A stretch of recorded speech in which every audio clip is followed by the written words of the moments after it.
Salwete to Skiply. Whoa, time for another homework review. We did okay on this. There were some problems. There were some very predictable problems, but some problems nonetheless. Let's dive in. Salvius et memor in horto soli ambulantes. That was the first problem. Sermonum gravum habet. What is ambulantes? It is not a verb. Ambulantes is not a verb. It comes from ambulo, which is a verb, but if you look at it, it's not a verb. So, a lot of you haven't read on your assignment right now. Salvius and Memor, who were sitting, or who were walking in the garden. First of all, there's no who.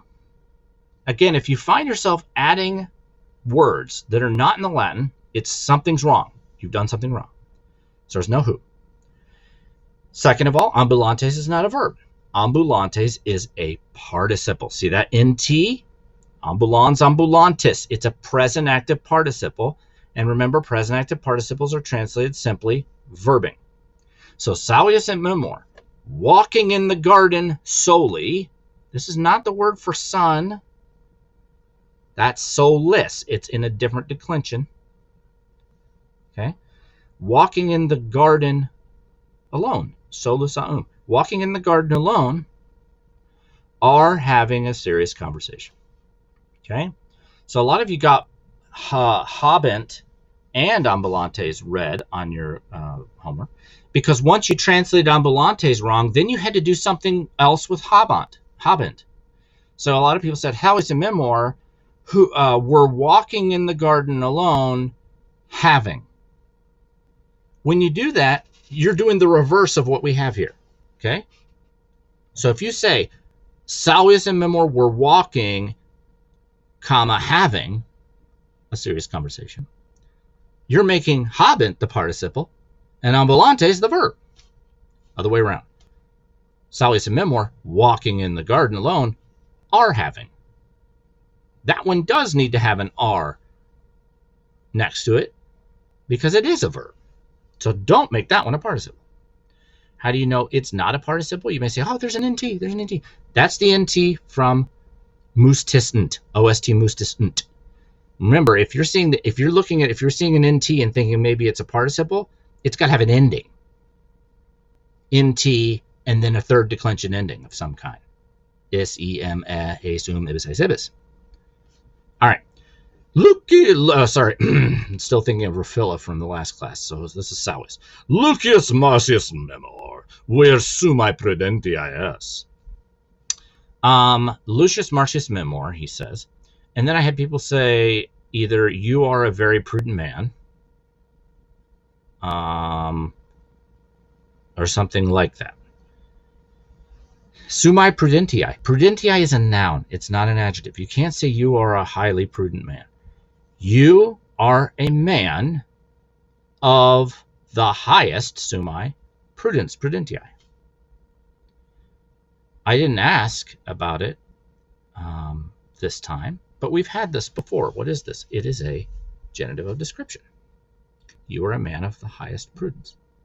I want you to take up a great matter. Okay? I want you to take up suspicere e magnum rem, a great thing, a great affair, a great matter. Talem rem suspicere velum sed occupatissimus sum. So, velum, they gloss for you. This is a subjunctive, incidentally, for those of you who care. I would like to take up such a matter, but I am most busy. You need to say I am most busy or I am very busy. You can't just say I'm busy, because this is not a regular adjective. It's a superlative adjective, and it's the first question on our grammar quiz. Superlative adjective, masculine singular nominative. Okay? I am most busy. Oh, so many of you here put, I'm expecting invalids and priests. Expectant is not first person. May is an accusative. Just because these words come at the end of the sentence does not make them objects. They are subjects. Invalids, not farmers, incidentally. Invalids, again, you've got to be more specific, more exact in your vocabulary. When you look in the back, if you're looking up IEGR, look up IEGR. Don't look up auger and say IGER. Okay, that's good. That's it. No, double check. Looking at this point, oh, it's not.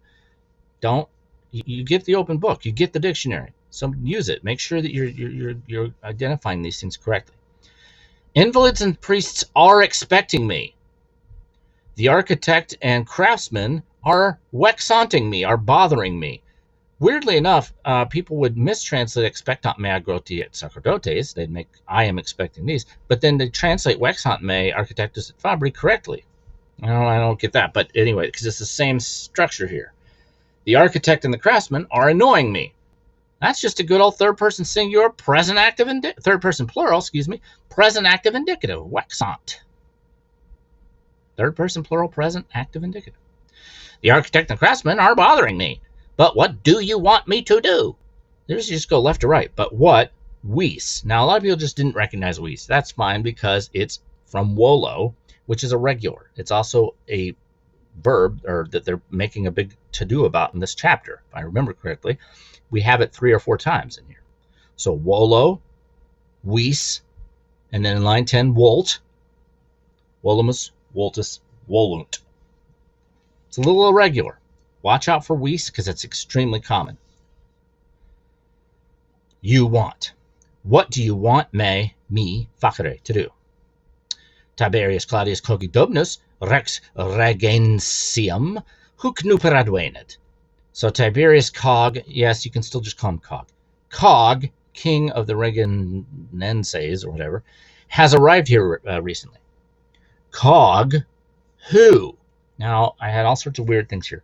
Who is gravely ill, is what a lot of people said. Who has fallen gravely ill. That is another extremely common translation I got for that.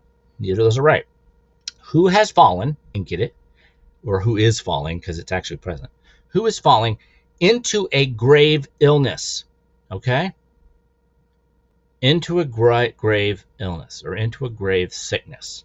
You can't say is gravely ill.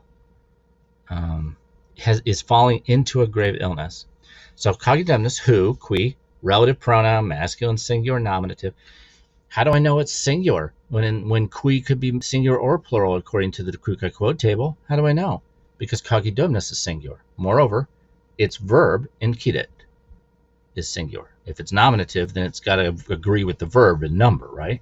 Subject-verb agreement. So that's singular. Cogidemnus, who is falling into a grave illness, wishes, there it is again, volt, to drink, bibere, water, aquam, from the sacred fountain. Wishes to drink water from the sacred fountain. Some of you just put wishes to drink from the sacred fountain, and I had to write an aquam. Let's drink water from the sacred fountain. Bibere, come on. You know this. Present singular, present active, infinitive, complementary. Difficilest mihi teaduare, mi senatore. Here we go with difficilest. I have talked to you about this for a long time. I hope you realized what this was. If you didn't, maybe you did by the time you saw Sonare and went back. Aduare here is a subject infinitive. It's an infinitive in a clause, in a sentence where the verb is est. Okay? Remember, if you see est or erat with an infinitive, it's probably subject. If aduare is the subject, then difficile has to be the predicate. It's not a subject. Aduare is the subject.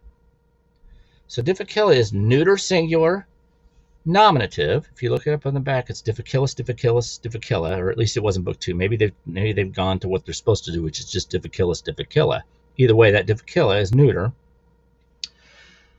Again, even if you didn't remember that that's the neuter ending, aduare is an infinitive. Infinitives are always neuter.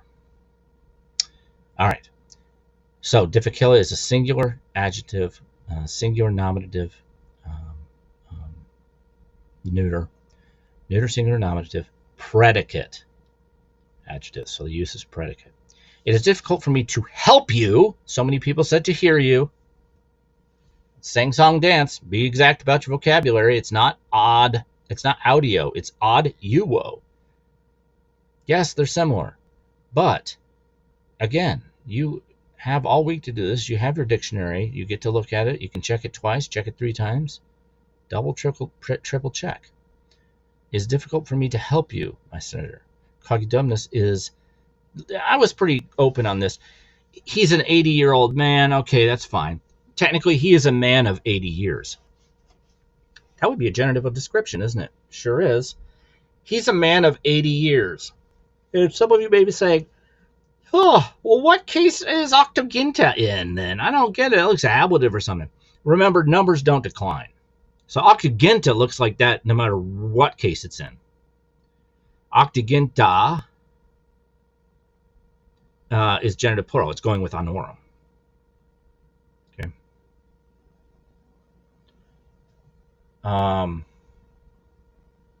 So it just doesn't decline.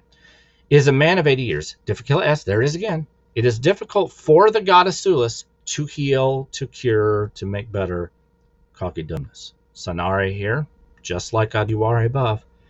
Present active infinitive. Subject. How do we know? It's with an est. It's with an est. That is the homework for this week, Disciply. I hope you enjoyed it. Did pretty well most of the part. Some of you need to spend more time on looking up words. I'm not just talking about the mistakes I've already mentioned. Some of you turned in stuff where it was pretty clear that the last few lines you were just sort of throwing whatever you could at it. You weren't looking up any words anymore.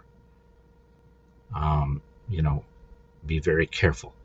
Because as I've said, you've got to make a good faith effort on these homework assignments in order for me to consider them turned in.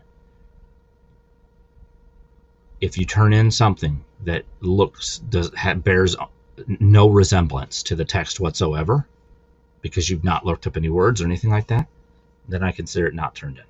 And then you have to take the half credit. Okay, it's treated as late. So, I don't think anyone got to that point at all. Just be careful. Don't slip. But you're doing pretty good, doing pretty well. If you have any questions, of course, drop into office hours. Make an appointment, better yet, for office hours. A lot of you are doing that. It's really helpful. A lot of people are really, really doing well, improving their Latin, improving their grades, because they're coming in, they're getting help from me for 20, 30 minutes. That's private Latin instruction, basically, that you're getting. Use it. That's the benefit of this distance learning thing. Lots of stuff that's not beneficial. Let's be honest. Lots of stuff that's not great about distance learning. But for my class, the thing that you can gain from this is private one-on-one help in a way that I would not be able to give you if we were in class all day. So use it. I'm here for it. Okay? Drop me a line in an email, comment. Otherwise, I'll see you in office hours, or I'll see you soon, hopefully. Until next time, Wale Te Discipline.